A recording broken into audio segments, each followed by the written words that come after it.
Hi everyone, thank you so much for checking out this video. If you're new here, my name is Stephanie and I cover oily skin, hooded eyes, and beauty. In today's video, we're gonna see if the Smashbox Photo Finish Control Mattifying Primer is oily skin approved, but first, let's read the benefits. This claims to control oils as a mattifying primer infused with silkscreen complex, witch hazel, salicylic acid, and zinc. It creates a breathable, silky barrier that perfects skin by smoothing and strengthening against pollution and blue light damage. So I bought this primer because Katie Jane Hughes says that she loves to use this on herself as well as models right before they go out on the runway to control their shine. And I figured if Katie Jane Hughes loves this primer, then I'm gonna love this primer. Also, if you don't know who Katie Jane Hughes is, I will link her Instagram down below. She's an amazing makeup artist, go follow her. I did a 10-hour wear test for 2 days and day 1 is my first impression while wearing my trusty routine of high-end mattifying makeup. So let's roll the tape.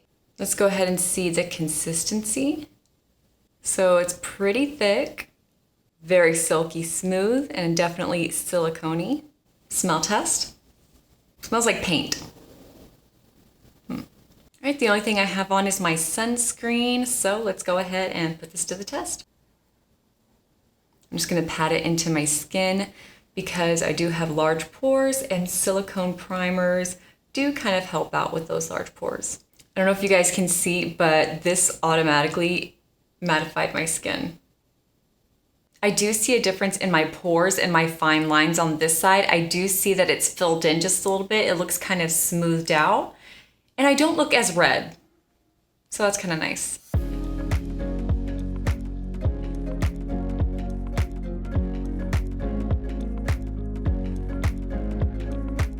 Okay, so I'm just gonna let my skin soak this in and then we will analyze what is going on. Okay, so I went ahead and did my eyebrows while my skin was soaking up this primer. So let's go ahead and do a close-up so you guys can see. Here's my forehead looking shine-free. The left side of my face and the right side of my face. Now I had sunscreen on, so my face was definitely shiny and it has toned that down. My pores look so good, but let's see how this works on makeup and I'll be right back. So I'm back with my base makeup, so let's take a look at my face. So now that I have my makeup on top of the primer, I can really see what the primer is doing for my skin and I can really see that it has smoothed over and filled in my pores and my fine lines. It looks really good. Let's go ahead and do a close-up so you guys can see. Here's my forehead looking super smooth and shine-free. Here's the left side of my face. My pores are definitely looking smooth. And the right side. So far, this is looking so good, but of course the real test is to see how it wears at the end of the day, so I'll be right back. So it's been about 10 hours since I put on my makeup, so let's go ahead and take a look at my face. Just an FYI, I do live here in Texas, so it is crazy hot and humid, and I also went to the movies, so I had a mask on the entire time, so there was a lot of sweating going on in this area, so just so you guys know. So considering what I put this makeup through, a walk, Texas heat, a mask, this actually looks really good. I do have some oil on my nose and just right in this area coming through. I do have some creasing going on in between my lip and my chin and just on this side of my smile lines. But other than that, this is looking really good. Okay, let's do a close-up so you guys can see. So here is my forehead looking really good. And here's the left side of my face. You can definitely see the oils coming through on my nose. And the right side of my face also with oils coming through on my nose. All right, so today was definitely a successful day and I cannot wait for tomorrow because I will be wearing makeup that's not so matte. So I'm definitely curious to see just how my makeup will hold up with that primer. So I'll see you guys then. Today's day 2 and I just applied my not so matte makeup. So let's go ahead and take a look at my face. Here's my forehead looking pretty good. The left side of my face, and the right side of my face.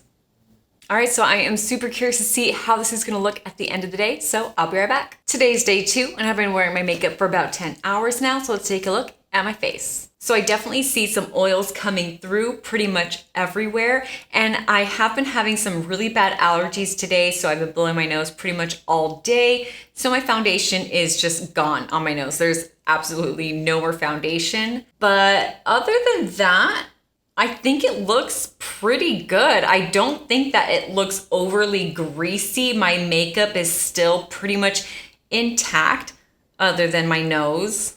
After 10 hours, I actually think that this looks pretty good. Okay, so let's go ahead and do a close-up so you guys can see. I'm gonna go ahead and turn down the lights so that way you guys can see just a little bit better. So here's my forehead. You can see the oil that's come through, but it's not as bad as I thought it was gonna be. Here's the left side of my face. You can definitely see the oil that has come through on my nose, my cheek area, also my chin. And here's the right side of my face where you can also see the oils coming through on my nose, cheek area, and the chin. So I was kind of shocked with how great my makeup looked at the end of day 2 because I was wearing makeup that wasn't so matte, and I only did a light setting with my setting powder. I did not do any baking. My oils did come through, but I think that they actually came out beautifully. Really quickly, I know I said that the primer smells like paint, but I promise it actually fades away and it won't linger or anything like that, so you guys don't have to worry. So this primer instantly mattified my skin, and it also filled in my fine lines and pores, which is pretty much everything that I need and look for in a primer. Even though my oils did come through at the end of the day, my makeup still looked so good, and I really am happy that I purchased this primer. I was just a little bit hesitant in the beginning because it is $39, but it looks so good on Katie Jane Hughes, and I don't regret a thing. I absolutely love this primer, and it is definitely oily skin approved. So this primer is also supposed to be great worn just on its own. So if you guys are curious about it, go check out my Instagram because I'm gonna be posting how it did after 10 hours worn just on its own. Let me know down in the comments below what 3 features can you not live without whenever you are searching for a primer. And if you're a fan of this specific product, what foundation do you pair it with? Let me know in the comments below. And if you like this video, please hit that thumbs up and subscribe for more content. Thank you guys so much. Bye.